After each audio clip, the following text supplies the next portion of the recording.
Right, back live with you tonight. On In Focus, author Ann Bernstien has written an opinion piece looking deeper into the almost forgotten capture of schools and the involved corruption there. While public awareness of this issue goes back nearly a decade, but to what extent have such issues been addressed? Ann Bernstien joins us now for more on her piece. Ann, good to have you. Thank you very much for coming on tonight. So the ministerial task team has been seized with this matter, I suppose, from what it looks like since 2015, 2016, even coming up with a report. What has happened to this report? Has it gone somewhere to gather dust? Well, that's a very good question, Thabo, and good evening to you and your listeners and viewers.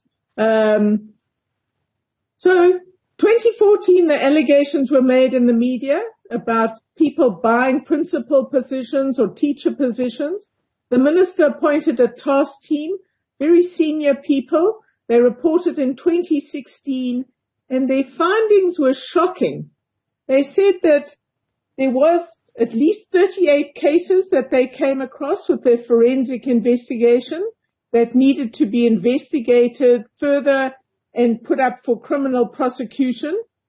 They also said that the trade union SATU is in de facto charge of the management, administration, and priorities of education in at least 6 and possibly more of the provincial departments. This is a stunning conclusion. The minister herself said in 2015, SATU had a stranglehold on the education bureaucracy. Now, we are raising this now because none of the recommendations that the task team put forward, very practical recommendations on how to deal with state capture of the bureaucracy and corruption, none of them have been dealt with. Last year, Corruption Watch, in their latest report, said that of the 3 top areas where citizens complained about corruption, education was one of those in our schools. The other day, I happened to read a story in the newspaper. The treasurer of the school governing board of a school in Soweto, he said the following. He said, the department come and loot the budget. We're calling for help from law enforcement, from the SIU. So this is a serious situation that is one of the factors that causes South Africa's schools to, in the main, deliver so poorly to their learners. So talk to us about what work, for example, has been done, if any, around the recruitment processes, the flouting of the recruitment processes. Has any measure since 2016 been put in place, for example, to try and make that particular process as independent as possible, based on the recommendations, of course, of the ministerial task team? To our knowledge, nothing has been done. SATU sits in on the recruitment processes, and 2 of the leading academic researchers agreed with us a few months ago in a research paper. So we're really saying that there was a lot of talk at the release of the report in 2016, but to our knowledge, nothing has been done. So what are those key weaknesses in the appointment processes that you have picked up and that needs some tightening? Well, at the time of the report's release, all the deputy directors general were members of SATU, regularly attending meetings. So what you have here, in terms of, if you like, the union's capture of the education system, is a confusion between who is management and who are the teachers. So we're absolutely in favor of trade unions, and teachers have every right to form trade unions. What we are saying, and the task team also said, is that the officials in the bureaucracy who manage the schools and the quality of teaching, they can't also be members of the same union. They can be members of another union, but they can't be members of the same union. So you have a confusion between management and workers, if you like, which is one of the factors that is causing a problem. The task team recommended exactly what we're saying. They said all sorts of things you would agree with that are pretty basic, that the department needed to protect whistleblowers about corruption, that SADTU's official policy is one of cadre deployment into the education bureaucracy, and they've been stunningly successful. But this is not good for the quality of schooling. And you have to ask yourself, why does South Africa come last or in the bottom 3 countries of every international test our learners take? There are much poorer countries that are doing better than us. And one of the factors is we don't have accountability in our system, and who knows how appointments are made. We hear stories, and the task team certainly documented a number of cases where positions are being sold to members of unions or connected people rather than teachers and principals and other officials being appointed on merit. And when we look, for example, and we speak of capture, I suppose when we speak of state capture, we always point to the misappropriation, maybe even of resources, and maybe some maladministration. How rife is that situation within the education sector? Look, we don't have evidence of the misappropriation of the education resources, other than this example of the school that I mentioned in 2023. But don't forget, most of the education budget is spent on salaries. What we're saying is that the enormous influence of SADTU has prevented a number of important reforms.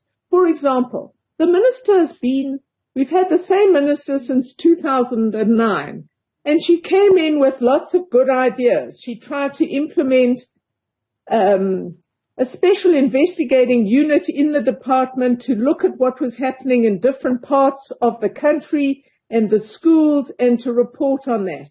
They reported once, a very important document that was sat on for quite a long time, and it talked about corruption in rural schools.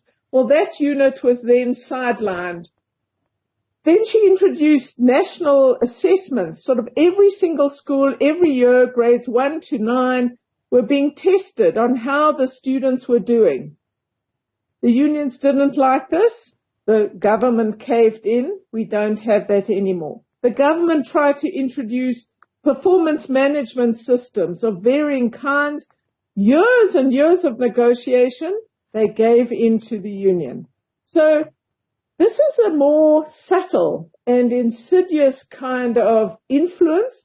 And of course, you must make a distinction between actual corruption, stealing of resources, and cadre deployment. They overlap, but they are separate.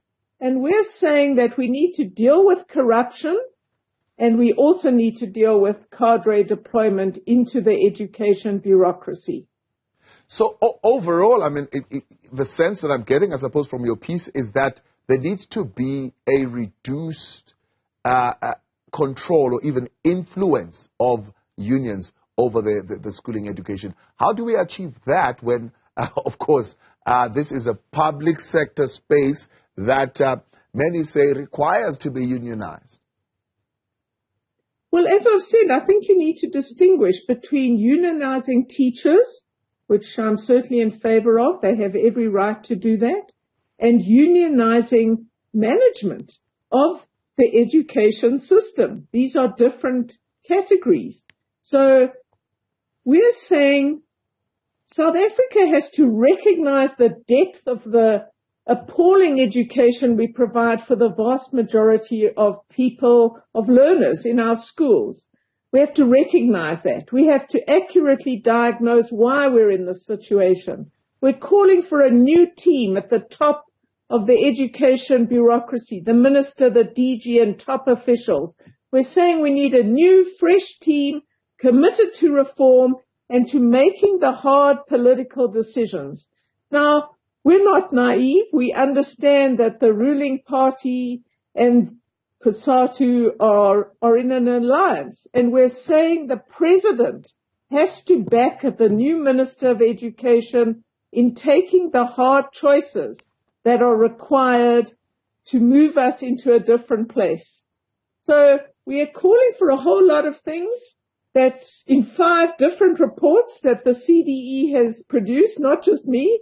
Yeah. And we're seriously saying this is a silent crisis which affects the lives of millions of young people, their families and their communities and the country, and that it's way past time that we took this very seriously indeed. Interesting that you make a call to the president to actually intervene there, because if you look at SACTU, SACTU is probably one of the first unions, for example, that came up to back President Cyril Ramaphosa for a second term.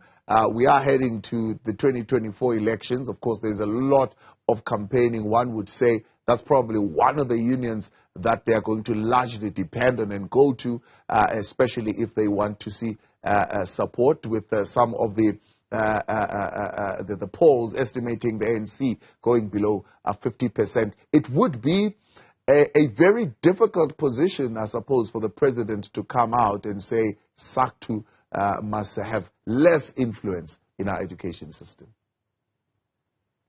Let me make 2 points. The first is that teachers need to be our partners in a reform strategy to improve our system overall. That's the first point. The second is we're not naive about the politics, and we have a very modest ambition. We're saying reforming our schooling system and getting better quality results should be one of the country's top national priorities.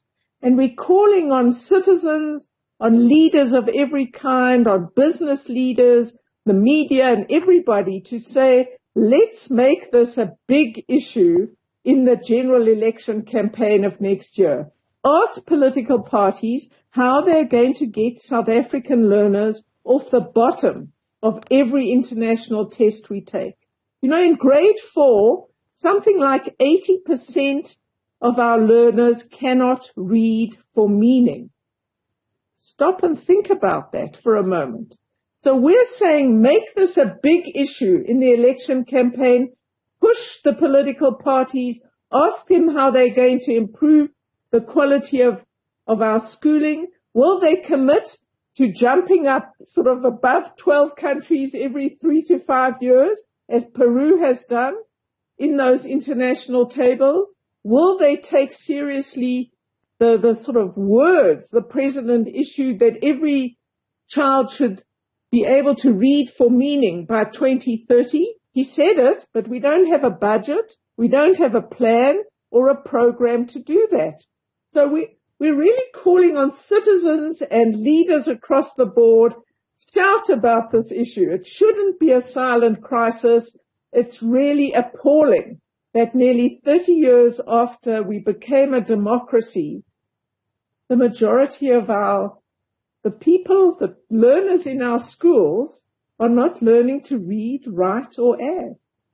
Ann Bernstien, appreciate your time. Thanks so much for coming on and raising this issue so sharply with us tonight. Ann Bernstien, Executive Director for Center for Development and Enterprise.